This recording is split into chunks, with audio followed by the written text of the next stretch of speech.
On March 1, 1954, a Japanese fishing vessel named the Lucky Dragon No. 5 was sailing under a clear Pacific sky when the horizon turned white. The crew watched as a second sun rose from the ocean, brighter than anything they'd ever seen. What they didn't know was that the ash beginning to fall on their deck was laced with something that would follow them for the rest of their lives. The Lucky Dragon No. 5 was a tuna fishing boat with 23 crew members, operating about 160 kilometers east of Bikini Atoll in the Marshall Islands. On that morning, the United States military was conducting Castle Bravo, a test of a new hydrogen bomb design. The explosion was meant to be 6 megatons. It detonated at 15 megatons, more than twice the predicted yield and 1,000 times more powerful than the bomb dropped on Hiroshima. This story matters because it revealed how nuclear testing could harm people far beyond intended danger zones. It sparked international debates about weapons testing that continue today. The Lucky Dragon incident became a turning point in how the world understood fallout and invisible danger. The crew of the Lucky Dragon No. 5 had left their home port of Yaesu 10 days earlier, heading to their usual tuna fishing grounds. They had no radio warnings about the test. They had no reason to believe they were in harm's way. At dawn, the sky exploded.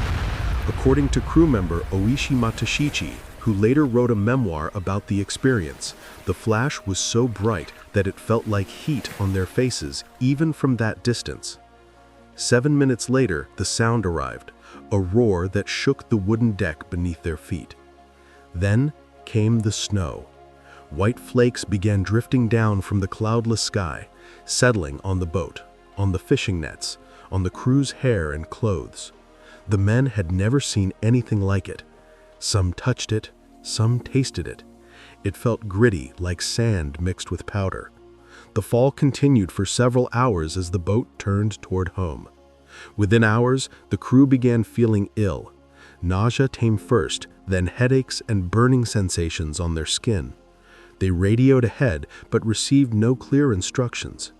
The boat took 2 weeks to return to port, and by then, every crew member showed signs of acute radiation sickness. Japanese authorities tested the boat and found dangerous levels of radioactive contamination. The tuna catch was confiscated and tested, revealing contamination levels far beyond safe limits. The crew was hospitalized immediately. News spread across Japan within days, sparking panic about contaminated fish in markets nationwide. The U.S. Atomic Energy Commission initially disputed the severity of the exposure, suggesting the crew had been closer to the blast zone than they claimed. However, logbook entries from the Lucky Dragon confirmed their coordinates, placing them well outside the announced danger zone. Medical examinations documented in hospital records showed classic symptoms of radiation exposure, including dropped white blood cell counts, skin burns resembling severe sunburn, and hair loss beginning within 2 weeks. The radioactive ash was analyzed by Japanese scientists and confirmed to contain multiple isotopes consistent with thermonuclear detonation fallout. Samples from the boat itself remained radioactive for years and are still preserved in museums today. American officials initially characterized the incident as unfortunate, but argued the crew had strayed into restricted waters despite warnings. Japanese authorities maintained that no adequate warning system existed and that the restricted zone was far smaller than the actual fallout area. Both nations eventually acknowledged failures in communication and safety protocols. Some debate centered on whether the crew's extended exposure, continuing for 2 weeks during their return voyage, worsened their condition compared to immediate evacuation. Medical experts at the time disagreed about treatment protocols for radiation sickness, and documentation shows conflicting approaches were attempted. Radio operator Kubuyama Aikichi died on September 23, 1954, 6 months after the exposure. His death certificate listed acute radiation syndrome as the cause. He was 39 years old and left behind a wife and young children. His last recorded words, according to hospital staff, were about hoping his suffering would be the last of its kind. The remaining 22 crew members survived, but faced lifelong health complications. Many developed liver problems, vision issues, and other conditions that medical professionals linked to their radiation exposure. Several died years later from cancers that researchers considered likely related to the incident, though direct causation remained difficult to prove definitively. The psychological impact extended to their families and communities. The men faced social stigma in some circles due to fears about radiation being contagious, a misunderstanding common in that era. Their children and grandchildren later reported concerns about hereditary effects, though comprehensive genetic studies yielded mixed conclusions. Radiation works invisibly, like a photograph developing slowly in a darkroom. The damage happens at the cellular level, disrupting DNA before any symptoms appear. By the time the crew felt sick, their cells had already absorbed doses that would affect them for years. The Lucky Dragon incident changed international nuclear policy. It demonstrated that weapons testing posed risks far beyond military calculations. Think of it like throwing a stone in a pond. The ripples travel much farther than the splash.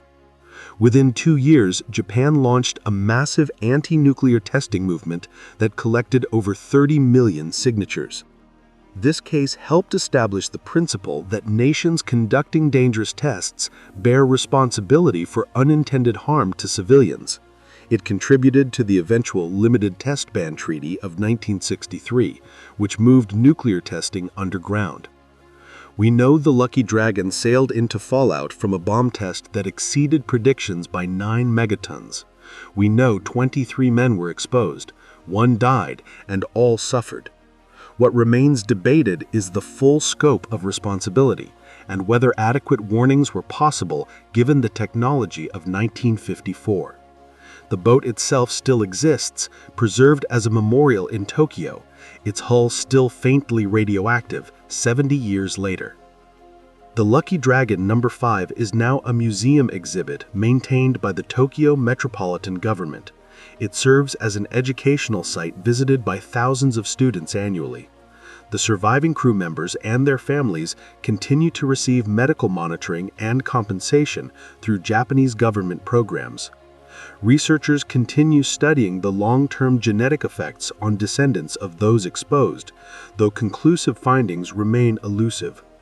The case is cited in ongoing international discussions about nuclear testing compensation for affected communities worldwide.